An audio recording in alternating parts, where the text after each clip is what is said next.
Sound to your mind.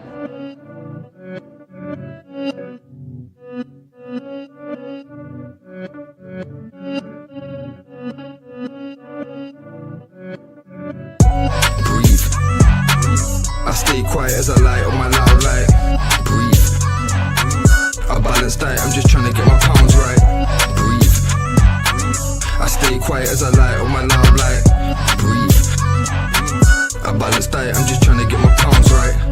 Shouts all on my team, I need more than a mattress support in my dreams. Could grab a few Z's like I'm falling asleep, but I don't wanna wake for the morning grief. Breathe, tears drop to the forming of sea. A broke heart, but it's worn in my sleeve. Never listened, I was warned in my teens, but I still skipped school, I was taught in the streets. Ring back, don't call for police. Stand tall, don't fall for the beast. Got issues with trust, so I'm born to believe. We've been a victim of love and now we're caught in it deep. Breathe. Yes, what's happening? What's happening? World Cup series continuing. Obviously, we move on to Brazil. So, yeah, those of you that haven't seen the two that I've done already, yesterday was Belgium, and then the day before was France of the World Cup series. So, literally, it's just going through, it's going through all the major teams at the World Cup, going through the squads that have been picked, and then going through the likely lineups on the first game. Big up to Babs One Diva. Big up yourself, says big up Gav. How you doing? Yep, I'm all good. I'm all good. Obviously the World Cup series carrying on. Got Portugal tomorrow on an earlier one, and then obviously got the Champions League watch along tomorrow, and then Sunday there's gonna be no stream on Sunday, and then Monday gonna continue the World Cup squad and the potential selections as well. So yeah, I'm all good. Hope you're doing well also. And as I said, if you've got any questions or any comments, then let me know. I'm just going to go through each player. Obviously, Carlo Ancelotti naming his 26-man squad. And then we're going to go through the likely selection on the lineup builder. And let's start off anyway. So what I'm going to do, I'm going to share my screen. And we're going to start off with none other than Alisson. So Alisson Becker of Liverpool, will surely be their number one come this tournament. 26 appearances for Alisson this season for Liverpool in what has been, what you'll have to say has been a bit of a poor season for Liverpool as a whole. 8 clean sheets, 57 saves, and then 31 goals conceded. But obviously he has been very reliable for Brazil and will surely be in goal for them come the first game of the World Cup. Moving on to Manchester City's Ederson. Well, Manchester City's Ederson. Galatasaray now. Obviously, Ederson, formerly of Manchester City. 24 appearances, 11 clean sheets, 52 saves, and 21 goals conceded. And again, Ederson has always been, you would say, second choice for Brazil. He is good enough to be starting for them, really, especially with his distribution with the ball at his feet. But as we know, he has always been behind Alisson. But to have two goalkeepers of that level, I don't think there's too many nations out there that have had two goalkeepers in Alisson and Ederson that have been at that level, but he's obviously going to be number 2. Moving on to Weatherton. Weatherton's the third choice goalkeeper. Weatherton, 43 appearances, 14 clean sheets, 116 saves, and then the 38 goals conceded. And again, with Brazil often do like to pick players, that are playing based in Brazil. So Weatherton obviously is at Grêmio, and again, he's going to be the third choice goalkeeper. So don't expect him to get much game time. He's obviously going to be coming there, as someone that is based in Brazil, as what Brazil like to do when they pick their squad. And as I said, he'll be the third choice. Moving on to defense. And we start off with Gabriel Magalhaes, recent Premier League winner with Arsenal, even though if it was dubious, as we know. But for sure, he'll be starting at the back for Brazil. He'll be going into this tournament as well, as you'd think, in confidence. Obviously, they've got the Champions League final tomorrow against PSG, so let's see what they do from there. But this season, 30 appearances, 37 tackles, 166 clearances, aerial duels won 66%, total duels won 58.4%, 22 interceptions, and then the 18 blocks.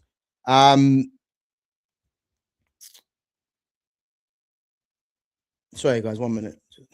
Yeah, so, and then the 18 blocks. So, again, he's going to be crucial for Brazil come this World Cup, as he has been for Arsenal. Should have definitely received a couple of sending-offs this season. But you have to say that this season, there hasn't really been too many better centre-backs this season, you'd have to say. And again, he's going to start for Brazil, in what is sure to be, a strong backline for Brazil. Moving on, we are going to go to Juventus's Gleison Bremer. Now, Bremer for me is a solid centre back. Solid centre back. I don't believe he's going to start for Brazil. But again, to have him as backup, to the first choice is not bad. 26 appearances, 42 tackles, 114 clearances, aerial duels won 68.7%, total duels won 63.1%, 39 interceptions, and the 21 blocks. And Juventus haven't been great this season, and as I said, but he's a reliable defender, you would say. And again, he's not going to start for Brazil, but I'm pretty sure he might get some game time come this tournament from the first choice. And then moving on to, for me, a Brazilian stalwart, obviously playing in the Champions League final against Arsenal tomorrow for PSG. For me, one of the best defenders in the world right now. I think often, Marquinhos does get slept on. I don't think too many people, when they say who is the best defender in the world, I don't think his name comes about. This is a guy that was at Roma when he was young, and then moving on to PSG, the start of their project. He's been there ever since, captaining them as well to a Champions League, obviously League R as well. And I believe he's the vice captain now as well for Brazil. And again, he's going to be crucial for Brazil come this tournament with his experience and his leadership. 23 appearances, 31 tackles, 68 clearances, 64.2% aerial duels won, 61.8% total duels won, 24 interceptions, and then the 14 blocks. So again, he's definitely going to start for Brazil, massively experienced as well. And yeah, for sure, man, he's going to be crucial for them come this tournament. Moving on to Roger Ibanez. So Al Ahly's Roger Ibanez, centre back. And again, just like Bremer, I don't believe he's going to start for me. I think he's going to be back up to the first choice. 28 appearances, 49 tackles, 94 clearances, 61.5% aerial duels won, total duels won 57.2%, 35 interceptions, and then the 12 blocks. And again, not the sort of centre backs that Brazil have been producing throughout the years. If you look at the likes of Lucio, even going back, you had what's his name? Well, not even going back, you had Thiago Silva. Even before then, Aldair, if anyone remembers Aldair, again, not that kind of level, but still someone that can contribute to Brazil's defense as a backup, And then we move on to Leo Pereira. Again, I don't really know too much about Leo Pereira. Obviously, he does play for Flamengo in Brazil. And as we said, Leo Pereira, he is someone that, when Brazil do pick their players, they often go in the Brazilian league and look at players that are playing there. So this could be another one. But 34 appearances, 41 tackles, 142 clearances, aerial duels won 62.1%, total duels won 59.5%, 31 interceptions, and then the 24 blocks. And again, he's not going to be starting for me, but I believe he is a fullback. So is he a fullback? I'm not even too sure. I don't know too much about him. If anyone knows about Leo Pereira. Where does he play? But to my knowledge, he's not going to be starting for Brazil. So yeah, I think he's just going to be a backup player. But moving on to Wesley. Now, not only do I think this guy is definitely a very good player, this is someone that I would like Man United to sign at right back. Yeah, this guy's got ridiculous pace. If you're looking at the modern day fullbacks, you know, the overlapping fullbacks, this guy's got it in abundance. You know, 29 appearances for Roma this season, 54 tackles, 37 clearances, aerial duels won, 47.6%, total duels won, 52.1%, 22 interceptions, and then the 5 blocks. And again, you know, he's a very, very good right back. You know, and this is the thing with Brazil. Brazil produced top right backs, you know, legendaries like Cafu, Dani Alves, you know, Wes is another one now. Maicon, you can throw in there as well. You know, they do produce some top right backs. Cecinho, you know, formerly of Roma as well, and of Real Madrid. And also Danilo as well, who we're going to go on to next. But I think this guy, for me, you know, I would start him, but I don't think he will start because I think this might be his first major international tournament. I could be wrong, but he is someone to keep an eye out for, guys, because I think he is someone for me that I would love Man United to be looking at, because I think he's good. I think he's a very good right back. But moving on to Danilo, former Real Madrid right back, former Juventus right back. I think he actually now, is he still at, I don't think he's at Juventus still now, I don't think. No, he's at Flamengo. So back in Brazil. And again, consistent right back, you know, 20 appearances, 29 tackles, 48 clearances, aerial duels won, 58.1%, total duels won, 55.4%, 21 interceptions, and then the 11 blocks. And again, another player that is vastly experienced, can play at left back as well, but will be occupying that right back spot. And I think going on to Brazil's fullbacks, I'm going to be interested to see what they actually do. Do they go with the experience, or do they go with the young and hungry fullbacks? But again, when I do the lineup builder with the predicted formation, the formation and the lineup, we're going to have a look at that anyway. Moving on to Douglas Santos. Now, Douglas Santos, left back from Zenit St. Petersburg. You know, I actually do think he's a very good left back.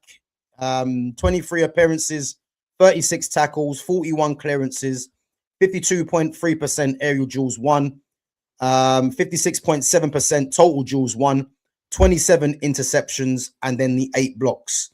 And again, I think very much like Wesley, do Brazil start with the younger fullbacks in preference of the experience? And I'm going to go through why that could be a possibility when I do the lineup builder. But again, someone that definitely has a lot of talent, you know. And then we move on to the last fullback, you know, very much like Danilo, you would say, and that is Alexandro. You know, Alexandro, formerly of Juventus, you know, obviously now at Flamengo as well. And 20 appearances, 33 tackles, 52 clearances, aerial duels won, 54.8%, total duels won, 53.2%, interceptions 18, and then 9 blocks. And again, I wonder whether he starts the first game because of the experience. That's the only thing I'm looking at. And what I would say is that Brazil do produce some decent fullbacks. But again, you know, the level that they've got now is nothing compared to the Cafu, the Dani Alves, the Marcelos, you know, the Roberto Carlos, them kind of players. But Alexandro at one time, you know, he was ranked as one of the best left backs in world football, you know, but, you know, obviously he's getting on a bit now, but I want to see if he does start for Brazil come the first game. Do Norway? Nope, I'm not doing Norway. I'm only doing the major teams. I'm doing the major teams. Big up to my guy Fitz each and every time. Big up yourself. Big up. Prediction for the game tomorrow, PSG and Arsenal. I'm going to say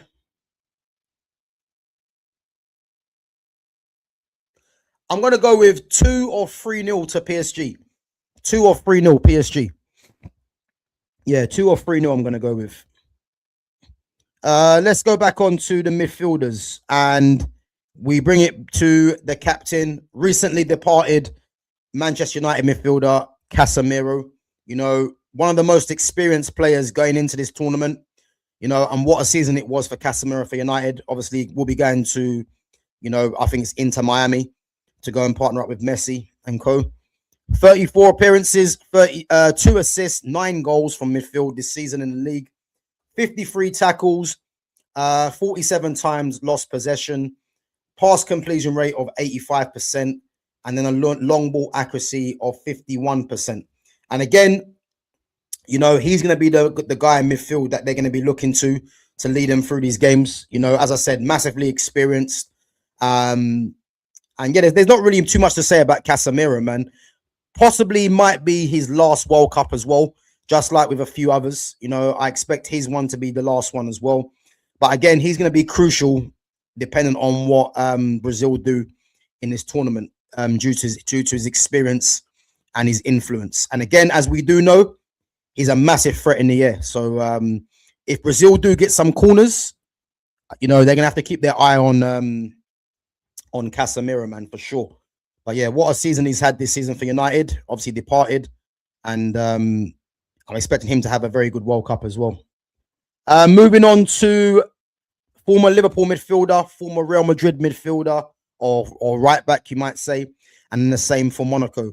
And that is Fenerbahce's Fabinho. I think is he at Fenerbahce?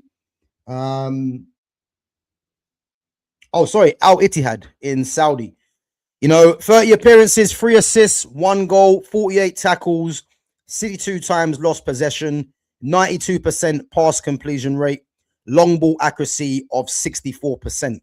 Now, again, Fabinho for me is not going to start, but having him as a backup to Casemiro, you know, is not bad. Because obviously when he was at Liverpool in his prime, you know, he was one of the top DMs in the world.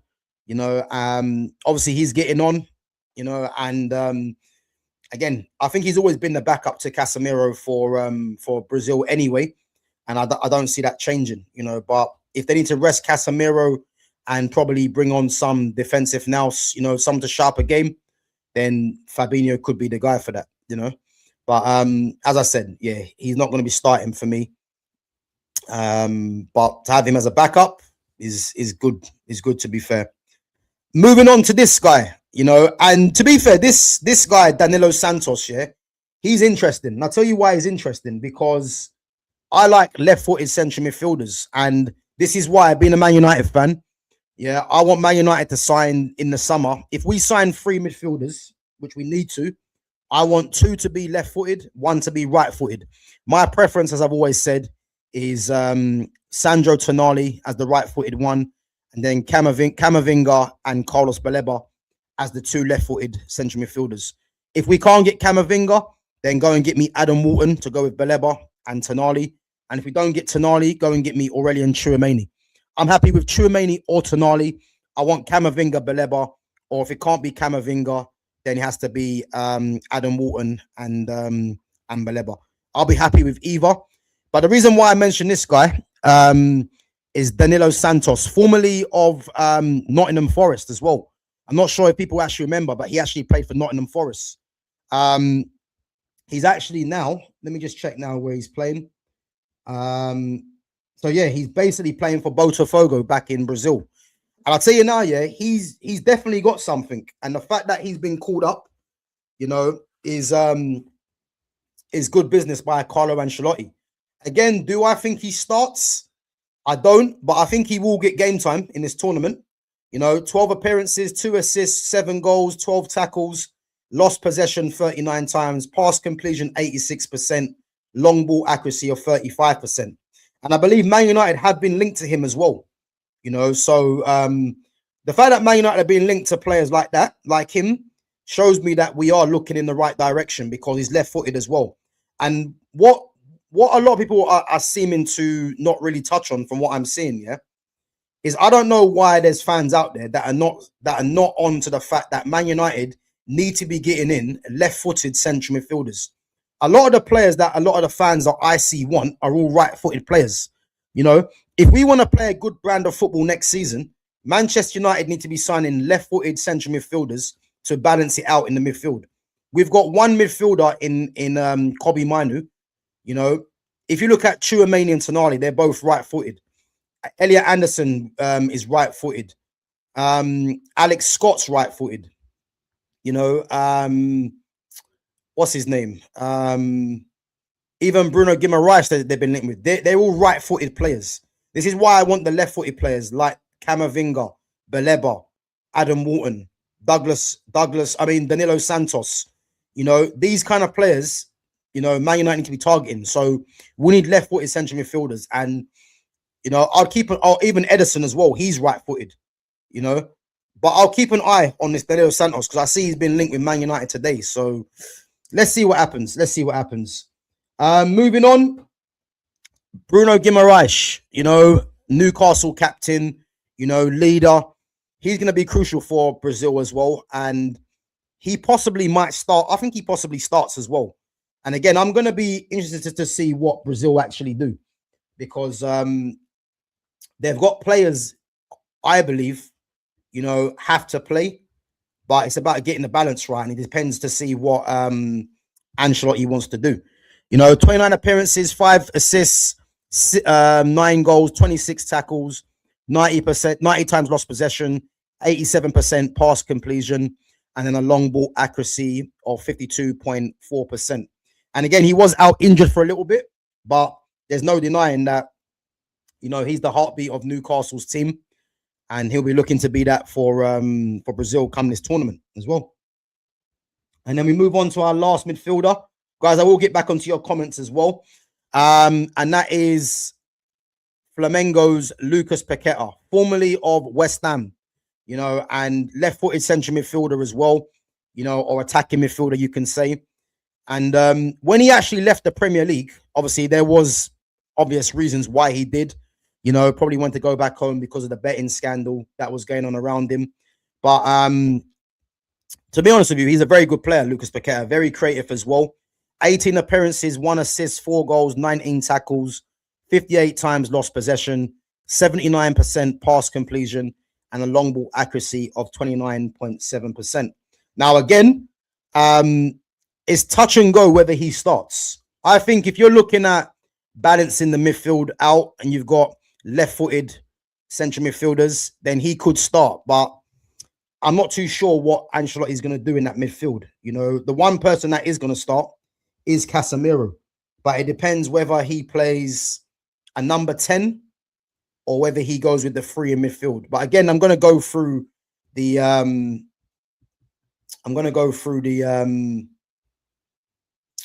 what's the name, the team lineup in a bit anyway. Let's go through some of your comments.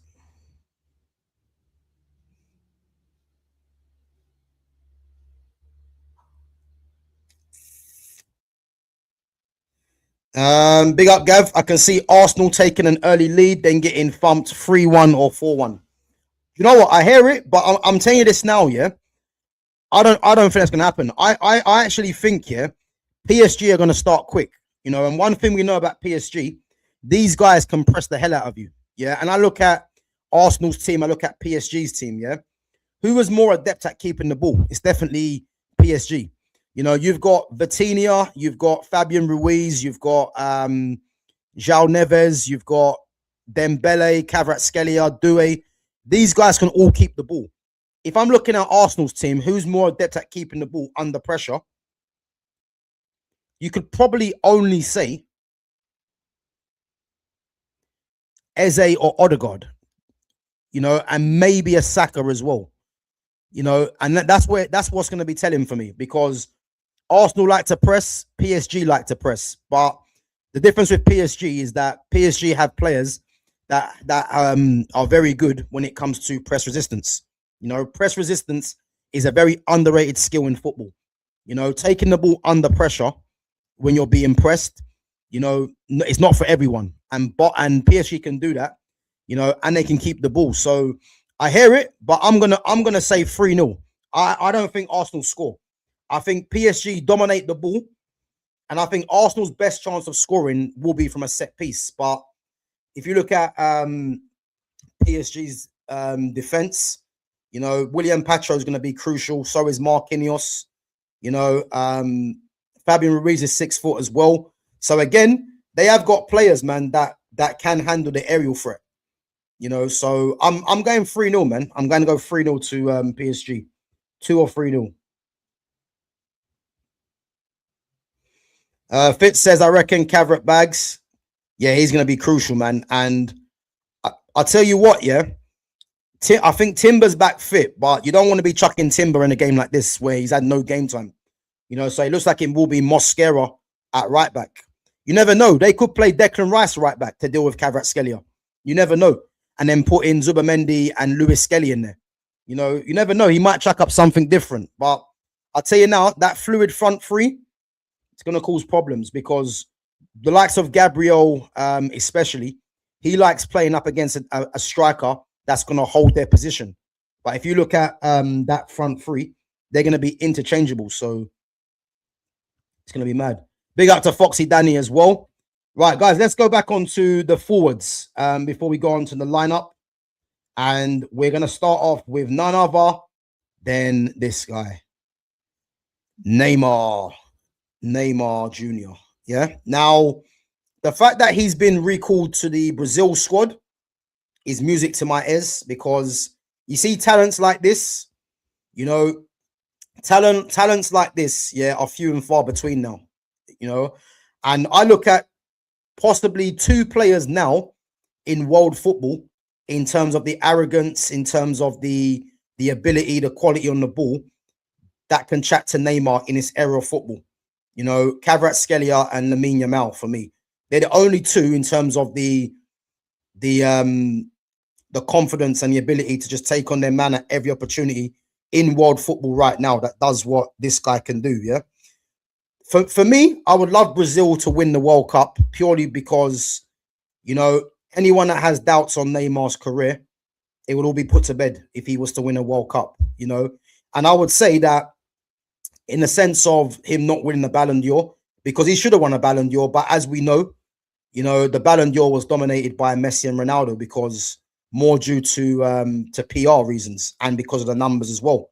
But Neymar had good numbers, but unfortunately for him, he was in an era of Messi and Ronaldo where they dominated it, you know, and 21 appearances for Santos, 11 goals, 8 assists, 44 dribbles completed, 112 times lost possession, touching the opposition box, 84, shot accuracy, 56.8%, shot conversion, 22%, and then a pass completion of 83%. And again, he has suffered injuries, you know, formerly of PSG, formerly of Barcelona, and obviously Santos, where he's back at now as well. And as I said, man, this guy, for me, this is what you call a generational talent, you know. For me, the only player I would say that can chat to Neymar when Neymar was in his prime was Lionel Messi.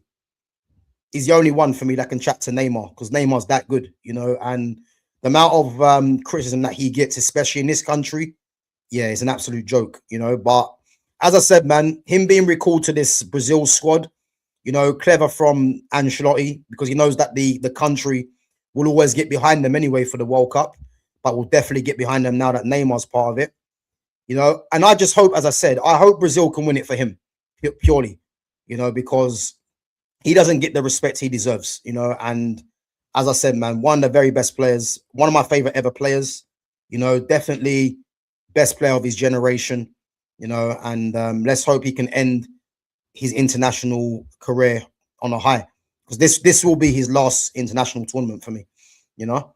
But obviously we're hearing that he's going to be missing the first game of the tournament through a slight injury, which I think they're saying about 3 weeks it might take, which again is annoying, but let's wait and see what happens, you know.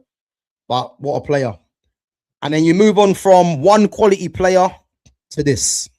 Now, I have to say, yeah, what the hell is this guy doing in the squad for one? That's what I have to say. Because if I'm right in thinking, yeah, and I'm pretty sure someone else will know, doesn't this guy have like something like one or two Premier League goals this season? something like that. Now, this guy for me is not Brazilian, by the way. You know, he's Bolivian, Paraguayan, Ecuadorian, take your pick. He is not Brazilian. I've never seen a player like this, yeah, that should be figuring in a Brazil team. Brazil, if you look at the wide players that Brazil have had throughout the years, yeah, even if you want to go back to the likes of Garrincha, Denilson, you know, Ronaldinho, obviously Neymar, Rivaldo. Think of all the attackers, Kaká. You know, I'm missing Robinho, Rodrigo. Like I'm missing players. I'm pretty sure, yeah. And now we have to watch. Obviously, Vinicius Junior, Rafinha are in there as well. And now we have to watch Gabriel Martinelli don the Brazil shirt in the World Cup. And again, I should have read it first, yeah. 30 appearances, 1 goal. I'll say it again. 30 appearances for Gabriel Martinelli for Arsenal in the Premier League, 1 goal. 4 assists, dribbles completed 6, lost possession 58 times, which to be fair is quite decent for him. Touches in opposition box, 70. Shot accuracy, 66.7%. Shot conversion, 6.7%. And a pass completion of 81%. And again, he's purely going there because he's got pace. Because that is the only reason that I can think Ancelotti is picking him. Something a bit different. Because I look at all the other wide players. You know, Vinny's got good pace. The rest of them have got good pace. But he's probably got pace more than a lot of them. Because that is the only reason why I can think that he's in the squad.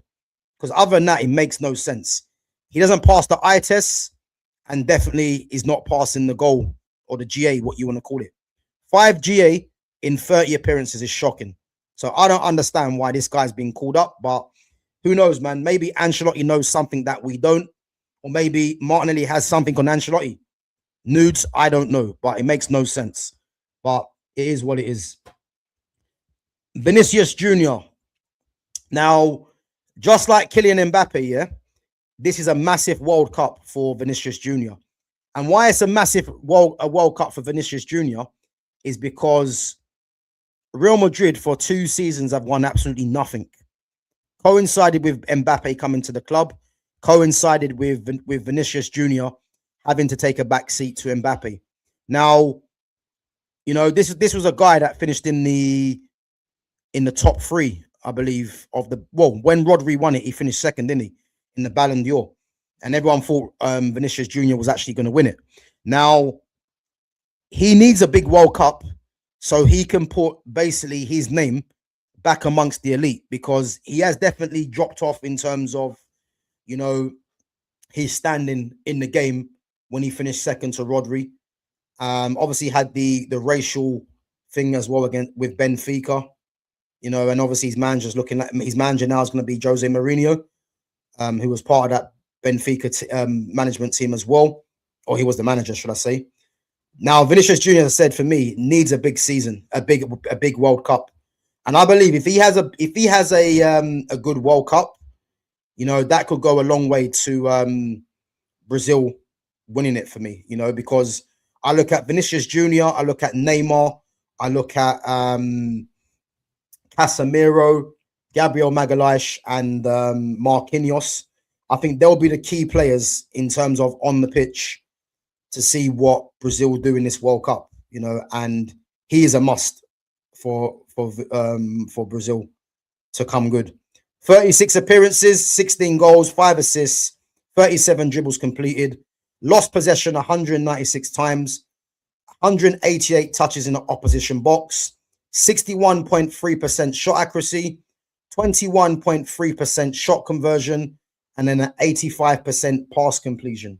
So again, you know, he'll definitely be starting for me, but he just needs to have a good World Cup for his sake, you know, because I reckon if he's underwhelming in this World Cup, you know, there's gonna be fans that are gonna chuck it on him, in my opinion, whether it's wrong or right. But he needs to have a big World Cup for himself first and foremost. Rafinha, Barcelona's Rafinha. You know, last season, this guy, his numbers were ridiculous. I think he got something like 50 plus GA in all comps, you know, and the fact that Rafinha, you know, has made himself a key starter, you know, the vice captain as well at Barcelona. I don't think anyone would have saw that when he first came into the club, you know, and that's testament to obviously what Hansi Flick has done. 22 appearances, 13 goals, 3 assists, 13 dribbles completed, 55 times lost possession, 104 touching opposition box, shot accuracy of 53.1%, shot conversion of 26.5%, and a pass completion of 82%. So again, you know, this guy's got goals in him as well. You know, he's a goal threat. Left-footed, you know, obviously for Barca, he does play off the left because obviously a certain Lamine Yamal's on the right-hand side. But this guy does get goals, man. So, you know, Brazil will be looking at him, man, to nick him a couple of goals in this tournament for sure. So, yeah, let's just see what he does, man. But he's going to be a big player for them. Matheus Cunha, Manchester United's Matheus Cunha. Now, the thing with Cunha, yeah, where does Cunha play for Brazil in this tournament? Because you've got left wingers that are sure to start if they're fit, and then you've got other players that will be looking at they should be getting game time as well. So where does Cunha play? I actually think Cunha might play through the middle for Brazil. I think he plays through the middle. 33 appearances this season for Man United in the league, 10 goals, 2 assists, 17 dribbles completed, 132 times lost possession, 137 touches in the opposition box, 63.8% shot accuracy, which is good, to be fair, 17.2% shot conversion, and an 83% pass completion. So I think just like Manchester United and Brazil, which coincide with each other, is where does Matheus Cunha's long-term position figure for both club and country? You know, I think he's a number 10, you know, but whether he sets up there for Man United next season, which as it stands right now looks unlikely, and the same for Brazil, where does he play? You know, I actually think in this tournament, as I said, then they might play him as a central striker. So we'll have to wait and see what happens there. Moving on to Igor Thiago, probably a surprise pick in the squad. I mean, if you're looking at his goal record, it wouldn't be a surprise. But in terms of his international experience, you know, his inexperience, should I say, obviously isn't there. But one thing about him, he's a physical threat. You know, he's a goal threat. You know, 31 appearances, 15 goals. I'm pretty sure that's wrong. I think he has more than 15 league goals. I think he might have 22. So, guys, how many league goals does Igor Thiago have? I don't think he's got 15. I think he's got 22. Because he finished second to Erling Haaland. So I'm pretty sure he's got 22 league goals. 11 assists, 19 dribbles completed, lost possession 103 times, 122 touches in the opposition box, 49.5% shot accuracy, 19.7% shot conversion, and a 73% pass completion. And as I said, this guy for me is touch and go whether he starts. And I think he only doesn't start because of his inexperience, but he'll be someone that they can bring off the bench and change the flow of the game with his physicality and the fact that he wants to run in behind as well. So yeah, let's see what happens. Moving on to Endrick, you know, the guy that was meant to be the next big star in Brazilian football, you know, was linked to being the next R9, the next Romario. Obviously a fan of Bobby Charlton, which is crazy, you know, because I don't know what he was smoking, man, when he said Bobby Charlton is a reference for him. Makes no sense. 25 appearances, 9 goals, 7 assists for Leon on loan from Real Madrid. 28 dribbles completed, 79 times lost possession, 91 touches in the opposition box, 51.2% shot accuracy, 18.4% shot conversion, and a 78% pass completion. And again, Endrick can Endrick become the long-term number 9 for Brazil? You know, left-footed as well, which I like left-footed strikers. You know, I think the only striker they've had left-footed Brazil since Endrick has been Adriano, and Again, Adriana for me, one of my favorite players, man, the Emperor, you know. But I think Endrick for me won't be starting for them. I think it's a bench role for him. But again, if he does make an impact off the bench, you never know what could happen, you know. So again, he should be primed for a big World Cup if he does get the chances off the bench. Enrique, again, one of the more unknown strikers in the Brazil squad. You know, Henrique of Botafogo, and as we know, they do like to bring Brazilian-based players. 24 appearances, 5 goals, 3 assists, 59 dribbles completed, 141 times lost possession, 96 times touches in the opposition box, 44.1% shot accuracy, 11.4% shot conversion, and a 79% pass completion.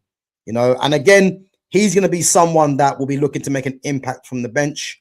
You know, can play in the wide areas as well, and can play through the middle. But again, he's going to be a very good squad member, and again, the Brazilian fans will be, you know, getting behind the team a lot, but especially if they've got players that are playing based in Brazil, and he's one of them.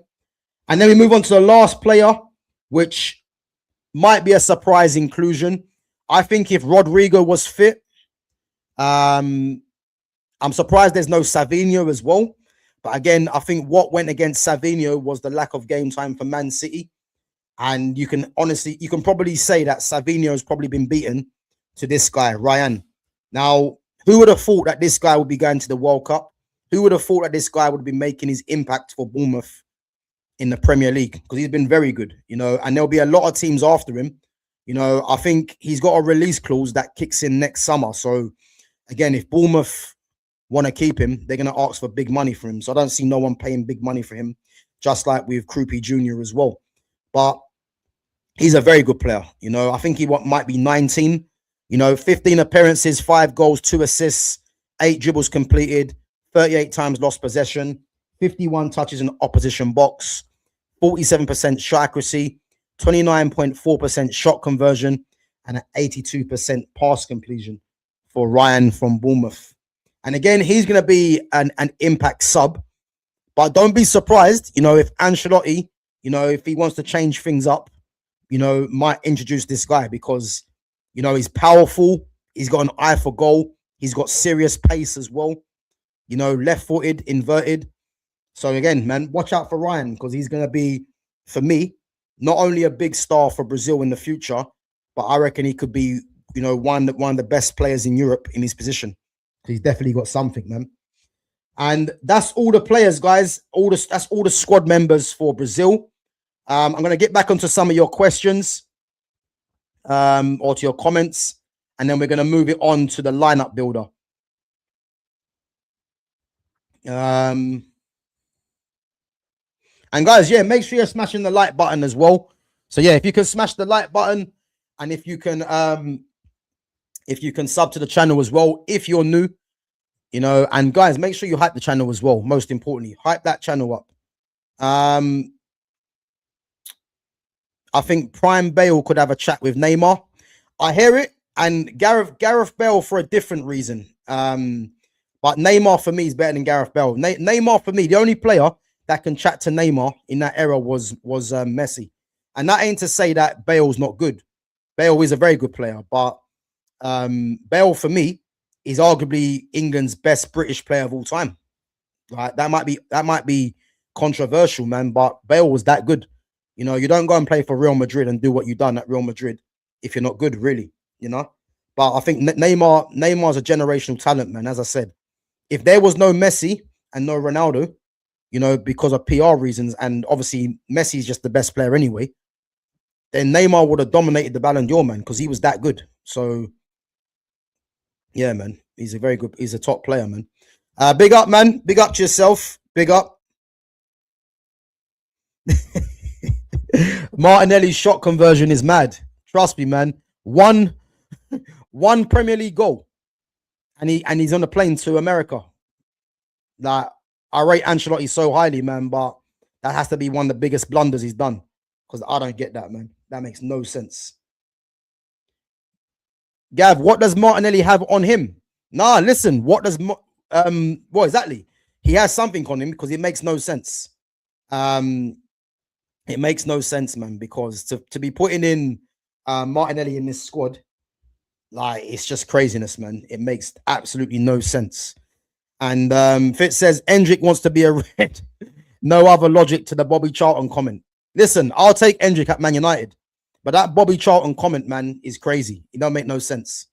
Out of all the players you pick here, you pick Bobby Charlton. Why and how? You know what I'm trying to say? But yeah, listen.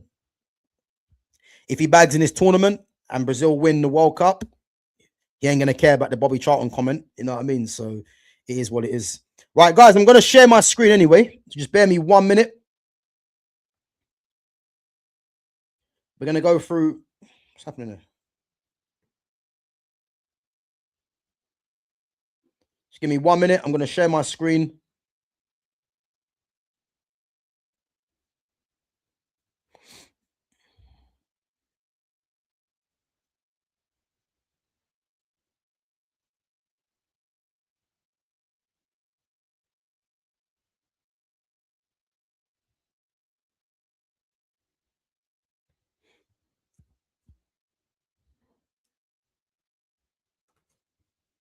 Right, let's.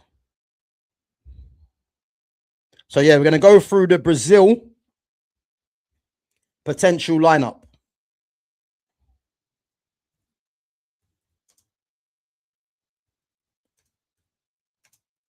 Now,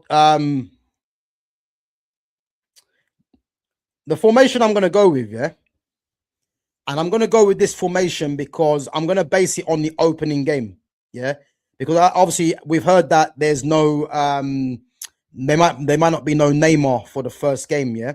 Now, whether Neymar starts or not, I think you can't have Neymar on the bench, yeah. But I think the fact that he might be missing the first game, I'm going to go with a 4-3-3 formation for Brazil for the opening game, which means that there won't be no Neymar in there. So let me just get this up. So as I said, guys, yeah, because there's no Neymar as what they've said in the first leg, in the first game, sorry. We're going to go with a 4-3-3 formation. So I'm going to put the team that I think Ancelotti is going to do, and then I might tweak it a bit to do what I'm going to do, for which I think their best team could be. So Ancelotti for me is going to go with, which no surprises really, Alisson in goal. You know, obviously very consistent for Liverpool. Has dropped off, but I actually think he'll go with he will go with Alisson over Edison. The centre back pairing, which could potentially be the best pairing in the tournament, and that is PSG captain Marquinhos, and then Arsenal's Gabriel Magalhaes.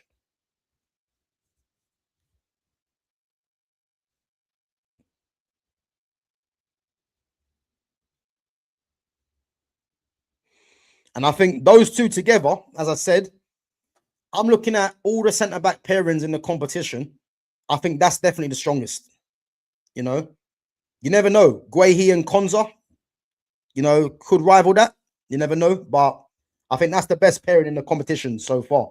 Again, if anyone else thinks there's a better pairing, then make sure you throw that in the chat. The fullbacks, guys. The fullbacks. And this is why I wanted to touch on it, yeah? Because you've got two defenders there that are very experienced, and you've got Alisson in goal as well. I wonder if Brazil go for younger legs at fullback. This is the problem, because I think everything points towards Ancelotti going for Alexandro at left back and Danilo at right back. But I just wonder, with Gabriel and Marquinhos that are experienced, you know, Gabriel's quick in the wide areas as well. Marquinhos can read the game very well. Do they go with youth in the fullback positions? I've got a feeling, yeah, he's going to go for experience. So based on that, I'm going to do Ancelotti's team for the 4-3-3, and then I'll change up. But I reckon he goes with Danilo,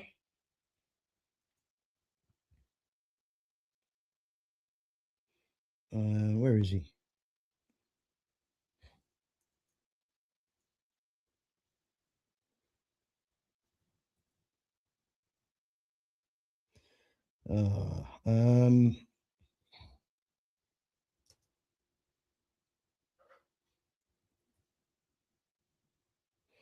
It might be Danilo Santos. It might be.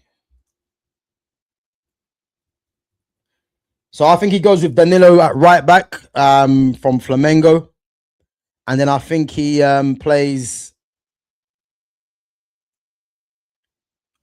Sure, let me check. I don't think it is Danilo Santos. Let me check what it is.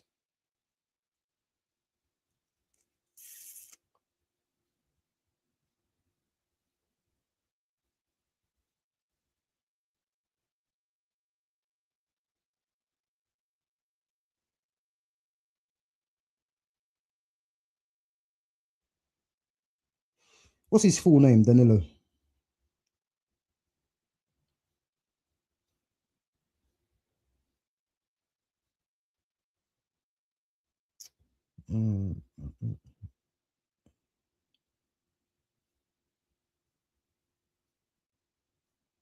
I hate when he's Brazilian and got these long names. Danilo Luiz. Okay. So let's see if we can find it. So let's change that one. So Danilo Luiz.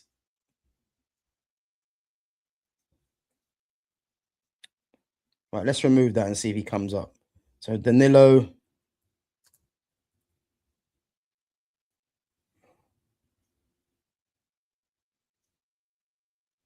These Brazilians have these mad names. Danilo Luiz da Silva. Let's just call him Danilo, yeah? Keep it simple. Right, so I think he goes with Danilo at right back.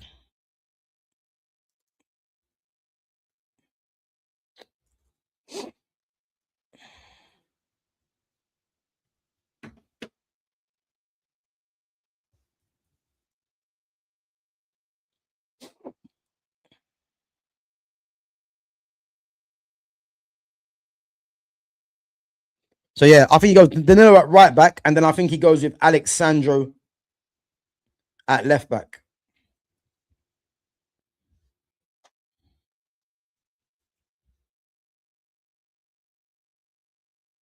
So yeah, that's the back four. That's the back four. Big up to Exedra as well. That's the back four I think Ancelotti might go with the experience. You know, because he's got so he either does that with the experience in the first game, or he trusts younger legs and plays them, knowing that he's got Gabriel and Marquinhos at centre back. Now, moving on to the midfield. I think the midfield kind of picks itself in a little way. And again, if those of you that have just joined, Neymar is potentially missing the first game. So Neymar's not going to be included based on that. So it's the opening game. So they're saying that Neymar will miss the first game. So I'm not going to include him there. But the captain, Casemiro, in there for his experience, no doubt. And then either side of him, again, you got Danilo Santos, formerly of Nottingham Forest. He has been linked with Man United today as well, guys. Just letting you guys know if you just come in. But I actually think either side of him, of Casemiro, I think it's going to be. I think he might go with Lucas Paqueta.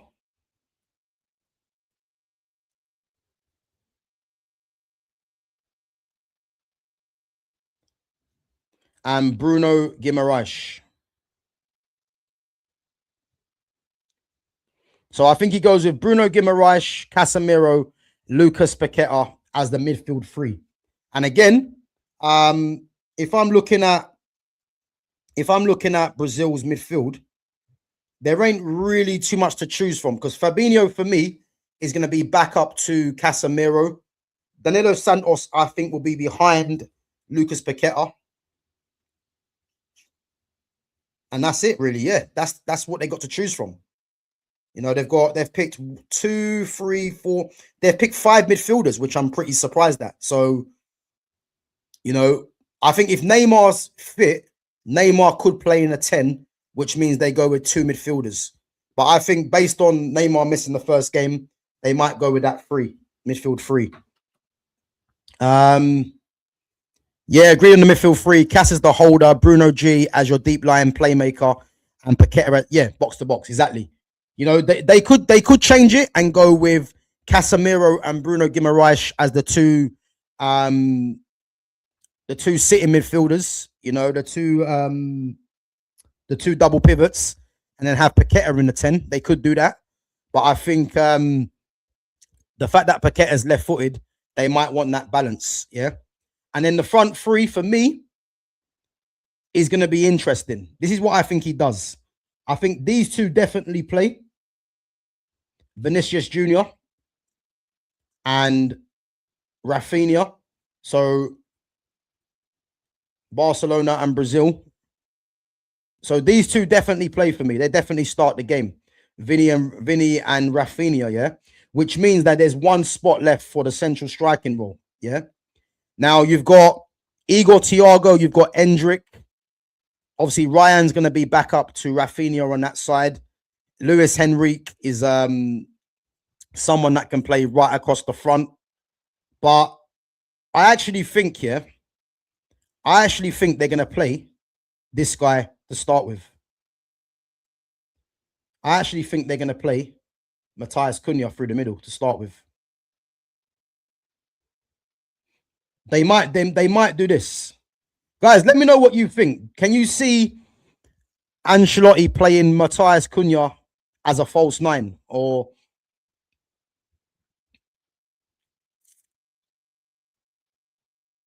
yeah.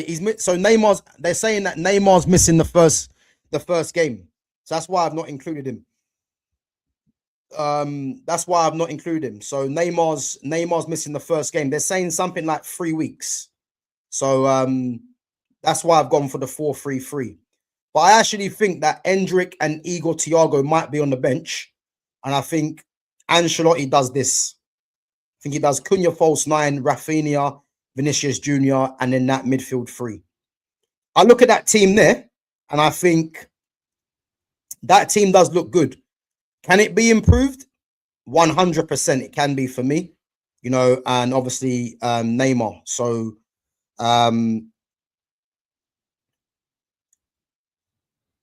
yeah, Neymar's missing the first game, bro. So yeah,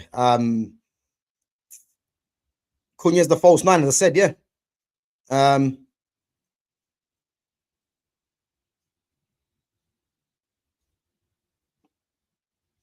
Yeah, he's definitely not going to play a second striker for me. I don't think he does that, because the one thing with international football, a lot of the teams like to play with three in there because they want the control.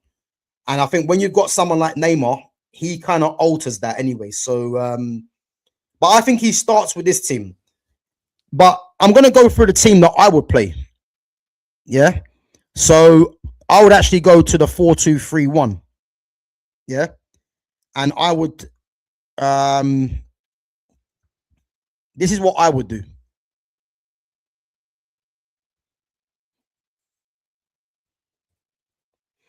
And again, I would like to play Ryan, but again, Ryan's inexperienced. So I'd play Rafinha there.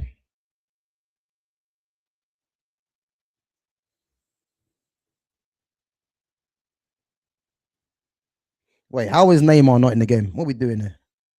I mean, in the game. Are we? Wait a minute, am I going mad? Guys, Neymar's not even on there. What is this? Honeyman, what are we doing there? There's no Neymar.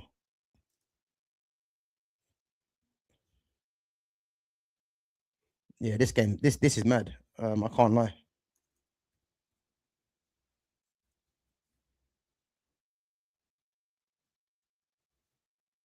So this is what I would do, yeah, for Brazil.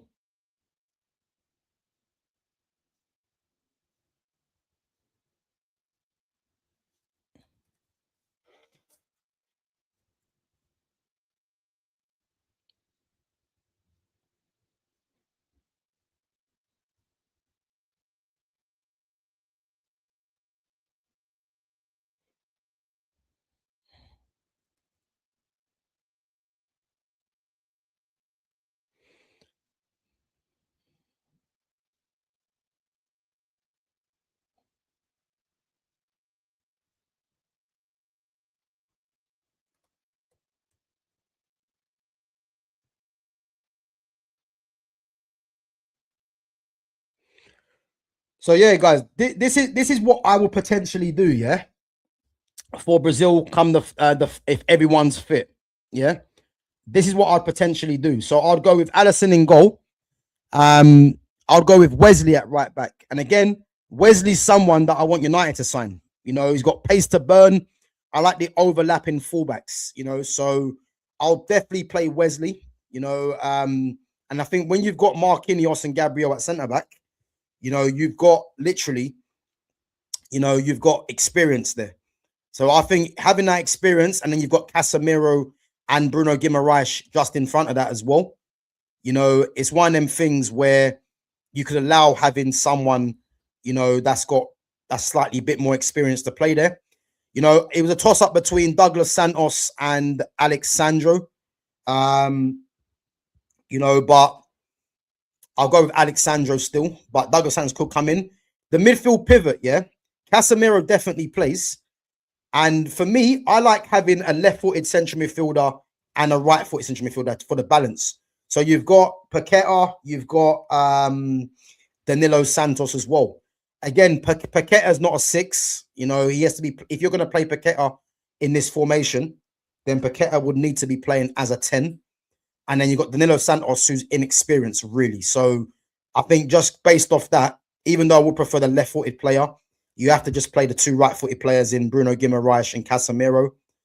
Neymar in the 10. Just say to Neymar, get on the ball, make things happen. It's your last World Cup. And again, if you've got the platform behind Neymar where Neymar can just get on the ball and create and make things happen, you'll get a better Neymar. You know, he's got pace either side of him as well, willing runners in Rafinha and obviously Vinicius Jr. in 1v1.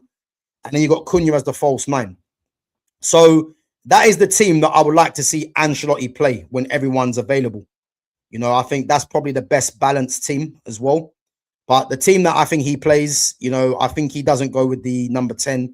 He goes for a 3 in midfield and Paqueta comes in for me. But again, Paqueta could easily come into this system and play that 10.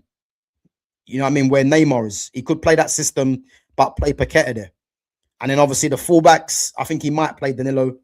But we'll have to wait and see, man.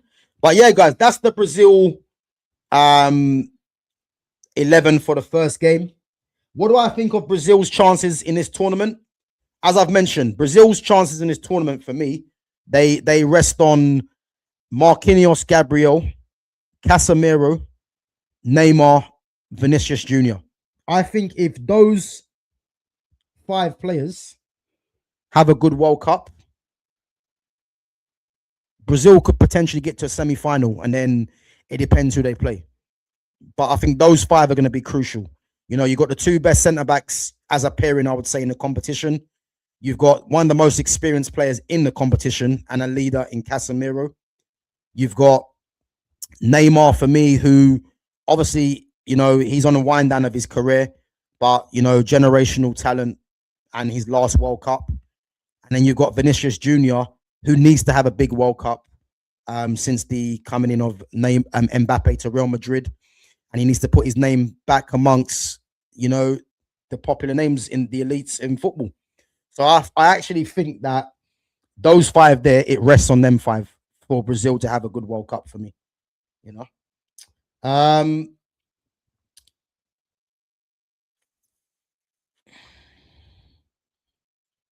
So yeah, guys, that's what I think of Brazil's squad. I think they could get to a semi-final, man, if those 5 players are right, you know. Let's go through some of your comments before we wrap it up.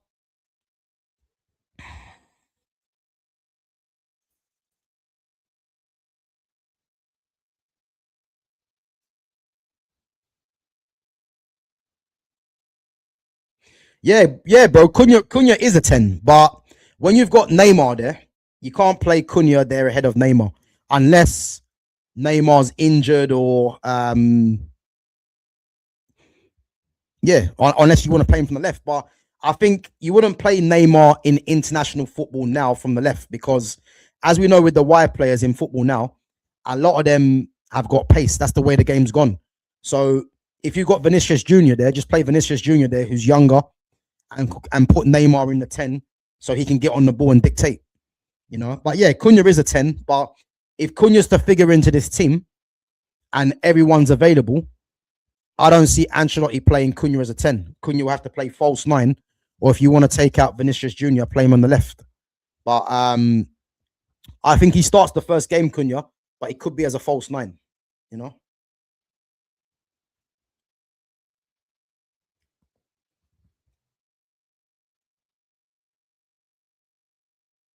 I agree. Cunha's passing is underrated, and his work rate suits the midfield, or as a winger.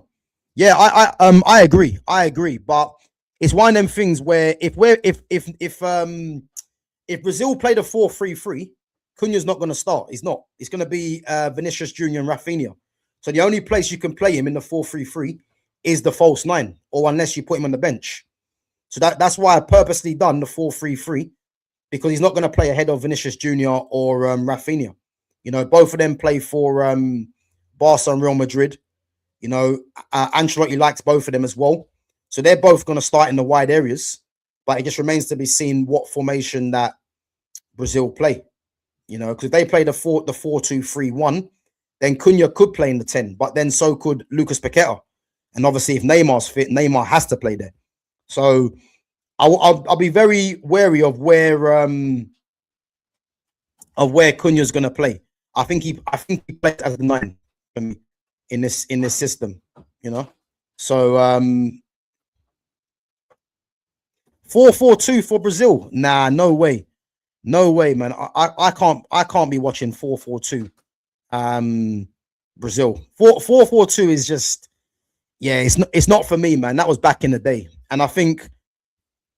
You know, I think if you're chasing the game, you know, or if you want to change the dynamic of a game, then maybe you could go to a 4-4-2. But for me, yeah, it's not formation that I want to see personally. And I think the fact that Brazil have, you know, attacking midfielders or wide players that you predict are going to play, it's unlikely. But they have got the players to play a 4-4-2. You know, they've got Endrick and Igor Thiago. You know, Igor Thiago can be the target man, and Endrick can run in behind, you know, and he's a finisher as well. So again, that could work. But I don't see I just don't see it happening personally. I don't see it happening. But yeah, we'll have to wait and see, man. We'll have to wait and see. But I'm looking forward to this World Cup, man. 100% looking forward to it. So Zedra says, right wing Rafinha, left wing Cunha, Vinny, Thiago up front. Ain't that bad? You know what? I hear it, but I definitely don't think Ancelotti is going to go that attacking, especially for the first game. But yeah, that could definitely work. Or you could play Vinny left wing and then have Cunha and Thiago up front. But that means you're going to play. Yeah, I will put it this way. That could work, but that's not going to happen. Ancelotti is no way going to do that. The only way Ancelotti does that, as I said, if Brazil are losing the game and they need to get back into it. That's the only way that's going to happen. Who is their first game? I'm not even too sure, you know. Guys, who's Brazil's first game? Is it? It's not Tunisia, is it? Let me check. If anyone's got it, put it in the chat, guys. I'm not even too sure who their first game is.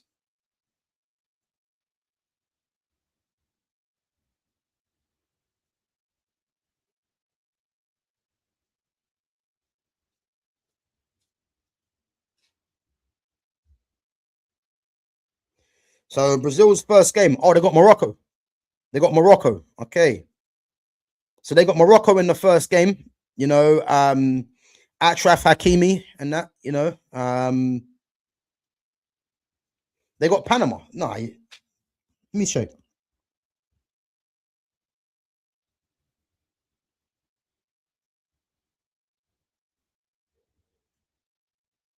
Nah, bro. It's Morocco. Yeah. Yeah, Morocco. So their group is Morocco, Haiti, and Scotland. I'll be honest with you, yeah. They should breeze that group 3 wins out of 3, if we're being serious. Morocco, Haiti, and Scotland. So Yeah, man. They'll be looking at they should be looking at that group, yeah, Brazil, as getting 9 points. I'll be surprised if they don't get 9 points from those 3 games. Yeah, I hear it, man. Yeah, I mean, to be honest with you, I wouldn't be surprised if they're playing Haiti, yeah, and they go 4-4-2 against Haiti. But I can't see Ancelotti doing that in his first game, man. I can't see that. Yeah, no, listen, Zedra, I hear it, bro, man. But yeah, 4-4-2 for me. Yeah, I've never really been a massive fan of it, really. Even though I grew up in the era when I played in 4-4-2. But yeah, as I said, man. I mean, look at Leicester City. They won the Premier League off a 4-4-2. So yeah, it's mad. It's mad. Yeah, it's mad. But let's wait and see what happens, isn't it? But guys, we're gonna wrap it up anyway. Big up to yourselves for coming on. Make sure you smash the like button. Make sure you sub to the channel if you're new as well. And guys, make sure you hype the channel. So this is the third one I've done so far. So I've done Belgium yesterday. I've done France the day before. Obviously Brazil today, and then tomorrow I'll be live at 12:30 for the Portugal one, and then obviously I'll be live at 4:45 for the Champions League live watch along. So yeah, make sure you guys come through and support the channel then. And as I said, man, little series of the World Cup major teams and the likely lineups for the opening games. So yeah, man, it's a good one. It's a good one. And as I say, Portugal tomorrow around 12:30, and then watch along, and then I'll carry on from Monday, which will be, I think it's Germany on Monday, and then England Tuesday, and then I think it's Spain on Wednesday, Netherlands, yeah, something like that. But yeah, just keep an eye on my notifications anyway to see when I go live. Big up to all the mods each and every time as well. Big up to yourselves for coming through. And as I said, guys, yeah, I'll catch you for the next one. And again, if there's any news that drops, Manchester United news or any signings, you know, I will be reacting to that. So yeah, just keep your eyes peeled. I mean, I'm not really going to react to the Edison one, if I'm honest, because Edison's a good squad player, but I only want to react to big signings, really. So let's hope and see Man United make some big noise, man, in the transfer market very soon, because there's been a lot of talk around. And again, guys, look out for Danilo Santos. So Man United has been linked to him today. Danilo Santos, formerly of Nottingham Forest, he's now playing in Brazil. I think for Botafogo, it might be. I can't remember. But keep an eye on that one. But other than that, guys, big up to yourselves. Have a good rest of your Friday. And yeah, I'll catch you guys tomorrow. Big up to yourselves.